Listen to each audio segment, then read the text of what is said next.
ICICI బ్యాంకులో ఆ పెట్టుబడి వచ్చిన తర్వాత ఏదో బ్యాంకులో డిపాజిట్ చేయాలి కనుక ఆ బ్యాంకు ద్వారా డిపాజిట్ చేశారు. అసలు ఐసిఐసిఐ సంబంధించి ఎస్క్రో అకౌంట్ అది.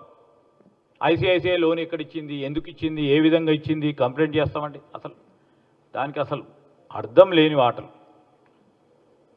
ఈరోజు ఫీల్డ్ విజిట్ చేయకుండానే బ్రోకర్ ఆధారంగా బ్యాంక్ ప్రభుత్వానికి రుణం ఇచ్చిందన్నారు. బ్యాంక్ అసలే అంశం రాలేదు ఇంట్లో.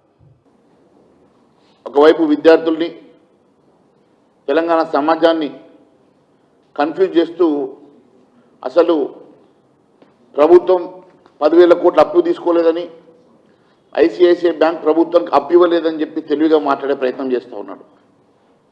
శ్రీధర్ బాబు గారు నేను ఒకటే సూటిగా ప్రశ్నిస్తున్నా, మీరు ఈ భూముల్ని టీజీఐఐసికి ట్రాన్స్ఫర్ చేసిన మాట వాస్తవం కాదా? టీజీఐఐసి త్రైపాక్షిక ఒప్పందం ద్వారా బాండ్లు క్రియేట్ చేసుకొని ఆ బాండ్ల ద్వారా మీరు లోన్ తీసుకున్న మాట వాస్తవం కాదని అడుగుతా ఉన్నాను.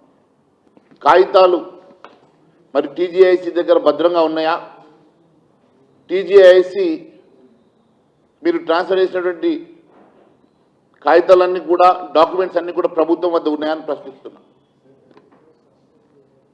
ఈ భూములను అడ్డం పెట్టుకొని మీరు త్రైపాక్షిక ఒప్పందం చేసుకొని 10,000 కోట్ల రూపాయలు రుణం తీసుకున్న మాట వాస్తవం కాదా అని అడుగుతున్నా.